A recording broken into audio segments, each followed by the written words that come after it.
1997년 4월 서울 용산구 이태원 한 패스트푸드점 화장실에서 충격적인 사건이 벌어집니다. 23세 대학생 조중필 씨가 잔혹하게 살해된 채 발견된 것입니다. 그리고 이 사건은 한국 사법 역사상 가장 논란 많은 재판으로 남게 됩니다. 그날 밤 이태원의 햄버거 가게 화장실, 피 묻은 대학생이 쓰러져 있었습니다. 목에는 깊은 자상이 있었고 사인은 과다출혈이었습니다. 현장에 있던 미국인 청년 2명, 에드워드 리와 아더 패터슨이 주요 용의자로 지목됩니다.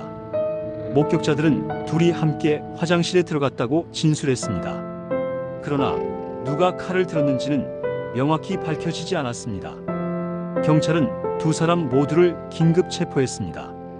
수사 초기 두 용의자는 서로에게 책임을 떠넘겼습니다. 패터슨은 리 씨가 칼을 들었다고 했습니다. 반대로 리 씨는 패터슨이 범행했다고 반박했습니다. 칼에는 두 사람의 지문 모두가 발견되지 않았습니다. 결국 검찰은 아더 패터슨을 흉기 소지 혐의, 에드워드 리를 살인 혐의로 기소했습니다. 하지만 리 씨는 1심에서 무죄를 선고받습니다. 항소심과 대법원에서도 무죄가 확정됩니다. 이후 패터슨은 살인 공범이 아니라 증거 불충분으로 풀려납니다. 결국 누가 죽였는지는 여전히 밝혀지지 않았습니다. 국민들은 분노했습니다. 분명 피해자는 있는데 가해자는 없는 판결, 법의 사각지대라는 비판이 쏟아졌습니다. 심지어 미군 범죄, 미국과의 외교 문제까지 얽혀있다는 의혹이 제기됐습니다. 패터슨은 이후 출국 금지가 풀리자 미국으로 떠나버렸습니다. 그의 출국 이후 수사는 사실상 멈춰섰습니다. 피해자 가족은 10년 넘게 재수사를 요구했습니다. 언론과 영화 이태원 살인 사건이 이 비극을 다시 세상에 알렸습니다. 2009년 공소시효 만료를 앞두고 여론은 다시 들끓었습니다.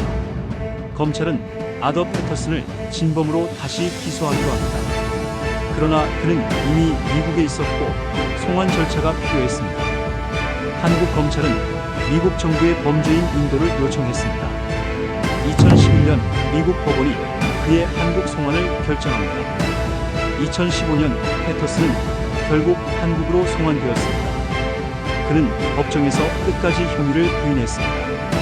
하지만 검찰은 그가 실제 칼을 휘둘렀다며 살인 혐의를 주장했습니다. 2016년 1월 법원은 아더 패터슨에게 징역 20년을 선고했습니다. 그는 항소했지만 2심과 대법원에서도 형이 확정되었습니다.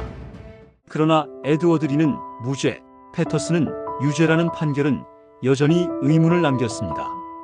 현장에 2명이 있었지만 목격자는 없었고 물증도 불충분했기 때문입니다. 사건은 종결되었지만 논란은 끝나지 않았습니다.